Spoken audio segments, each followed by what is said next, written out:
Hi, Uberto. I'm Hi, Sarah hi. coming. Such a pleasure to be able to speak to you today. Thanks a lot for taking the time. Wow, what an absolute stunner of a film. A completely original take, obviously, on the original material. For people who haven't seen The Return, though, yet, can you give us a brief introduction? What can they expect going into your movie? It's an attempt at focusing on the family dynamics in Homer's Odyssey. So, concentrating really on the second half of Homer's epic without indulging in the fantasy elements of the travels, the cyclops, the sirens, but really focusing on what it means to go to war, suffer in war, do horrendous things in war, come home, and having to find a way again back into the family, back as a husband, as a father, and reconnecting to society. Everything that is already in Homer, but focusing specifically on the psychological and emotional journey of the family members. And obviously, it's quite a departure from other things that you've worked on in the past. When did the idea first come to you to sort of do this reimagining? Very, very early on when I started working in the UK film business. I've been now in the UK film business for 43 years, horrendous number, 42 maybe. And 10 years after that, I started working by myself, attempting to produce. And one of the very, very first ideas I had was why not approach the Odyssey, which we've been talking about for 3,000 years. We've been reading it and studying it for 3,000 years. And why not focus, as I was saying, on what is, I think, more intimate and more relatable to anyone who is a human being, really, not just specifically a husband, a father, a wife. And I started working with my friend John Conley literally 30 years ago on the script. And then we worked with the brilliant, wonderful genius Edward Bond, the playwright, who unfortunately left us a year ago. And then more recently, I continued working on it specifically to focus on the trauma of the soldier coming home, and reading a lot of interviews with Vietnam vets, for example, and wives of Vietnam vets, and see how the dynamics of remembering and forgetting the horror of war comes into play within the family. It's been a long journey. It's actually, I've taken longer to make the film than it took Odysseus to go to the Trojan War, win that war, come home, sleep with lots of beautiful women around the Mediterranean, and finally find his place again in the family on Ithaca. And thinking of where your career's taken you, producing the full Monty, back in '97, and then, as you say, very much entrenched in the British film industry with Still Life and Nowhere Special. What do you think you took from those experiences into making this film? Considering it is a very different setting and the original material is very different, but were there some things that you could take from those experiences into this? I think in obviously very different ways. All the films I've been working on, the films I have generated, whether as a producer or as a writer director, have been focusing on the human story. And so whether it's set 3,000 years ago or whether it's set in Northern Ireland 5 years ago, what is interesting to me is what it means to be human, what it means to be a father. For example, you mentioned Noah Special. That is a story about the obligations and the duty of a father towards his son. And in the Odyssey, we very much have the same. Of course, the relationship is completely different, but the issue of what it means to be a father, how are you a good father, the guilt of not being a good father, is very much in Homer and in our analysis, our conversation with Homer. So they all, even the Full Monty, the brilliant script that my old friend Simon Beaufoy wrote, when we started working together, we were interested in what it means to be a man, what it means to be a man at that time without a job. What is the relationship between the husband and the wife, or the husband and the family as a whole, when he doesn't have a job, when he's not the breadwinner anymore. So it's always family dynamics, and it's always what it is to be human in a family, in your society. Homer deals with very much the same thing. So yes, the landscape of Greece, beautiful as it is quite different from the landscape of Belfast or Sheffield. But this focus that I am keen on, that I am interested on, is always the human dimension. I think I'll continue to focus on that. In that way, like, and as you said at the beginning, stripping away the gods and the sirens and the cyclopses, and sort of really zoning in on the human relationships and the emotion that each of these characters is feeling.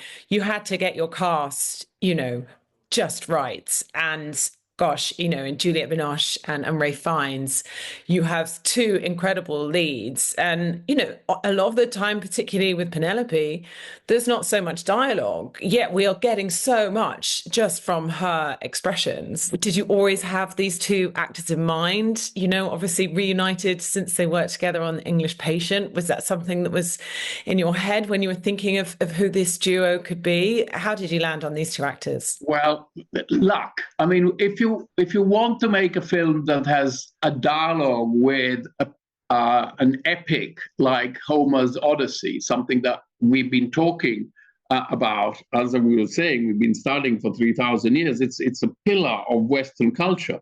You need three things, I think. You need arrogance, of which obviously I have a lot. You need madness, of which I must have a little. And then you need a lot of luck. And my luck is Ralph and Juliette and all the other cast, but fundamentally Ralph and Juliette. And with Ralph, I started talking to him about this 15, 20 years ago, maybe. I met him 30 years ago on a small television film we did together for David Putnam at Anglo Television, and about Lawrence of Arabia at the Paris Peace Conference. And we have kept in touch, and once in a while we saw each other. And then at some point we discussed this project. And 15 years ago, in fact, he was supposed to direct it. I asked him to direct it, to consider directing it. And we spent 2 wonderful weeks going around the Mediterranean, starting with Ithaca itself, the island of Odysseus, looking for locations for this film. And then he decided that he had things that sort of pressed on him more, and maybe the film was a bit too close in tone to a wonderful film he had made of Shakespeare's Coriolanus, which was the first film he directed. But a few years ago, we got together again, and he suggested that I direct the film. He had seen Noah Special and thought there was something good in there. And he said, if you direct it, I'll be in it.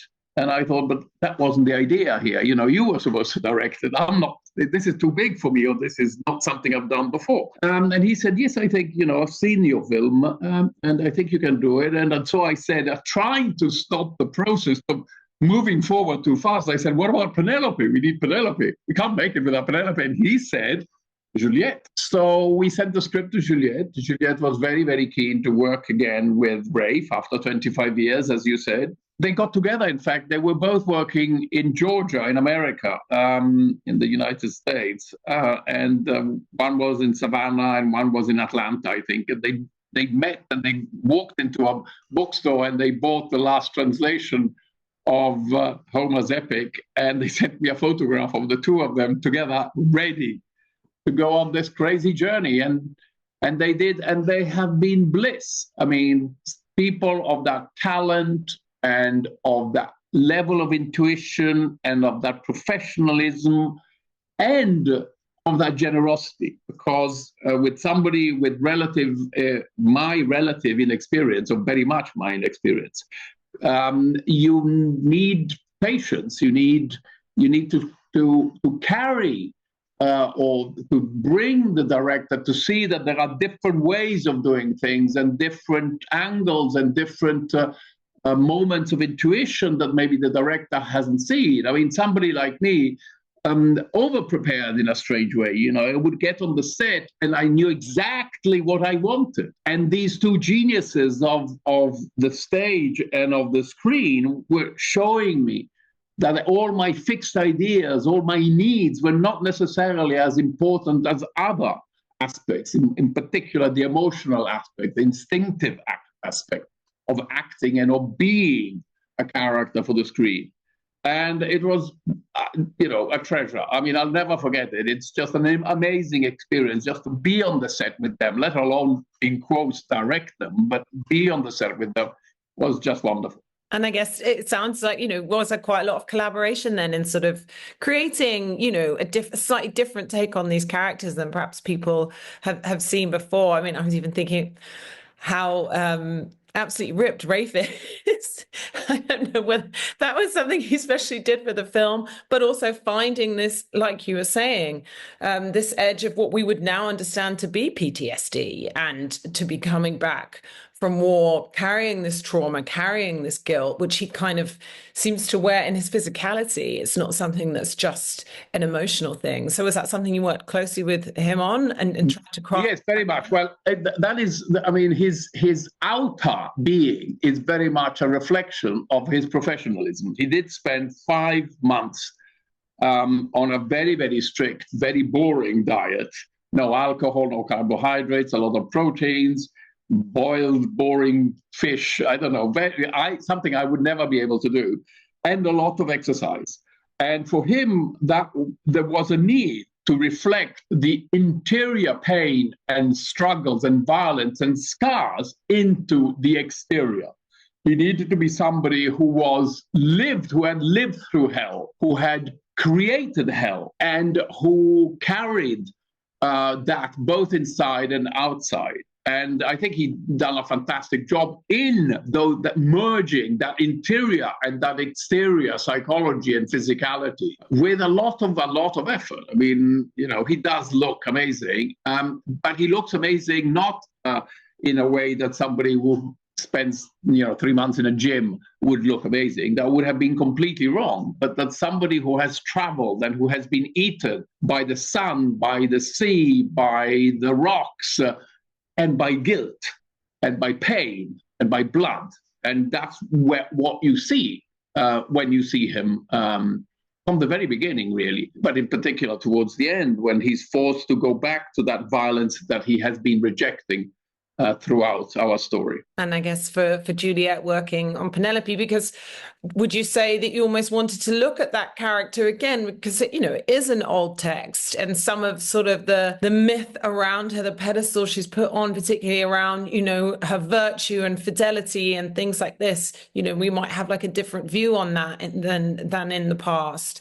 So did you kind of want to work with her on kind of thinking through some of those layers? And of course, this really sort of key speech as well about talking about male violence, feels like a very integral part of the movie. So what was it like working with her on Penelope? Well, it was wonderful. One of the reasons why I think she was particularly interested in this role was indeed a reading of the character of the person of Penelope. I don't think of them as characters. Maybe they are real individuals, but of the person of Penelope that is different from what she remembered from her school days in France. And in fact, the Penelope character is very interesting to us because there is different ways of reading that character in the original. And there is a school of feminist philology that says the Odyssey is a perfect example of a paternalistic society where the woman is powerless or even worse, a victim. But in fact, there is an equally feminine reading of the same epic that says, no, you're getting it wrong. Because if you look at what is actually happening in the events of our story, of Homer's story, it is Penelope, it's the queen who decides whether she waits or doesn't wait. It is the queen who decides whether to test the suitors or not. It's the queen who decides whether to recognize or not recognize her husband. And of course, it is the queen you have to marry in order to become king, which is an aspect that has never quite been understood or explained over the last 2,000 years of studies on Homer. Why do you need to marry the queen to become king? It's a very strange thing. So the position of the woman in this society, and in particular, the character and the power of Penelope is different from what we might remember. But of course, she's also a woman in peril. And she was also a woman who is trying to protect her son, maybe overprotect her son. And she is a woman who is lonely and has, feelings and needs and emotions and does cry. I mean, maybe she cries a little less in our version than she does in Homer's. But Homer had 24 books to and time to go through her pains. But she is a stronger character, and I think, as I was saying before, it is one of the things that Juliette was very keen in exploring and balancing the emotional, the truthful of a situation which is extraordinarily difficult for a woman, for anybody, and at the same time be able to express herself, be able to be angry with a man who is incapable of saying, "I'm back, I am sorry, take me back, I'm being destroyed by what I've done, I don't know what to do now, I've lost myself, I'm lost, help me." He's incapable of doing that the first time they meet, and she's angry. Have I waited all this time? Would one of our friends wait for 20 years, 10 years for a man or a woman to return to them? How would we live those moments? And I think she makes them very real. She makes them very universal, timeless, which is what, after all, Homer is, timeless. I don't think, some people said, well, you made it very modern. In fact, we haven't made it modern at all. We've made it is Homer that, by his timelessness and universality, is modern, always will be modern. And there was just such an electric chemistry between the two of them, which I guess obviously speaks to how talented they both are. But do you wonder if, because they've worked together before as well, there is a shorthand there, there's a history there, and as we said, even when there's very few words being exchanged between the two of them, there is just so much going on underneath. So what was it like to, I guess, shoot some of those moments? It was quite extraordinary. I can tell you that the day we shot first scene of the two of them together in our story, it was actually the first time they were on the stage together, on in front of the camera together, and the crew was feeling this reunion. Somehow we were witnessing the reunion of Juliette and Rafe in the same way that we were filming the reunion of Penelope and Odysseus. And I think they felt it too. I mean, 2 months before, we had done a bit of reading together, but then she had to leave us. So we had been filming with Rafe for almost 2 months before we got to on stage with the two of them together. And there was an electricity and an expectation and a tension that it was quite amazing. I think their history, their past, their friendship, and also their long absence from each other's lives, certainly from each other's stage or screen life, imbued that scene and all the scenes of the two of them together with something very, very special. These are two very special individuals, let alone two very special actors. And they bring that being special with the characters they embody on the screen in a way that I never hoped for, but actually it's just fantastic for me to see on the screen. And it's just gorgeous to watch, the way you've evoked the era, the way you capture the light, like we said, over the fire, also the daylight. How did you work with your DOP to kind of get this kind of almost like painterly look to the film? And why was that really crucial to you? The first thing we discussed with the DOP, but not just the DOP, with the design and the costume designer, is to create a world where the intervention of the filmmakers was invisible. And therefore, with the costume designer and the designer, we said, can we try and find a language which is timeless, universal? There is no attempt at recreating what Bronze Age looked like, but let's have a language of clothing that has no stitches and no design, and let's do the same for the buildings and the architecture. There are rocks, more rocks, little rocks, a few rocks keep up the terraces that keep the olive trees of Greece growing to 30 meters. More rocks make the hut of the shepherds or the pigmen. A lot more rocks, but they are always the same rocks, make up the palace. And when it came to the photography that you were specifically asking about, we said we are not going to have any interesting, attractive, special shots. We are not going to see that there is a filmmaker showing what he can do or she can do with the camera. We are going to just tell the story in the simplest possible way. and focus on nature, the sand, the sea, the wind, the rain, the rocks, fire, very, very important, and of course, blood in the water, blood on bodies, and also make it beautiful, but not make it pretty, so that Greece appears in all its rawness, its beautiful rawness. And the interiors, yes, of course, there is always a reference when you shoot an interior at night, for example, or not just at night, with natural light. You look at Caravaggio, or you look at Vermeer for her, the Penelope's rooms are lit as if they were a Vermeer. The light comes from one direction, etc., etc. But those are shorthands that you always go to when you have a conversation with a director of photography. But what was most important for us, starting from the script, was to keep a story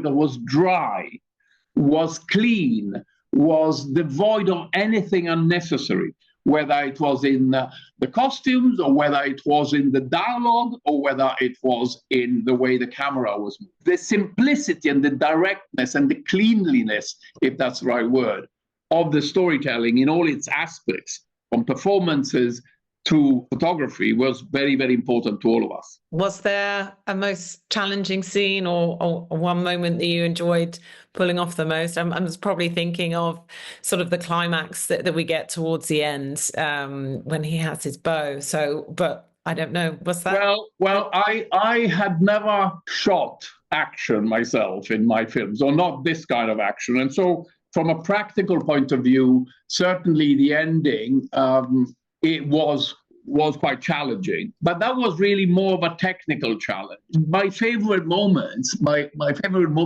of engagement with the actors were the scenes between certainly Rafe and Juliet, the central scene that comes straight from book 19 of Homer's work, of the two of them for the first time together in the same space, around the same fire after 20 years of separation. But also, what I really, really loved was working with Rafe on the scene where he talked about Troy, the pain of Troy, the difficulty of Troy, the fact that whatever he did, whatever the in quotes heroes did at Troy was horrendous. And there is pain and not glory connected to war. War is not glory. War for the people who go and fight and sometimes manage to come back from war is not glorious. And that applies, of course, to the people waiting at home too.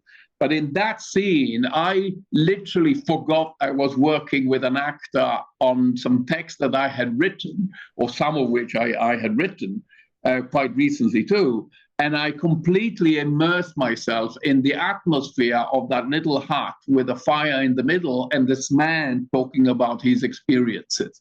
And I forgot it was Ray. And I forgot to say cut at the end, because I could have stayed there all night listening to this man, feeling the pain and the horror of war, of his experiences and of his guilt.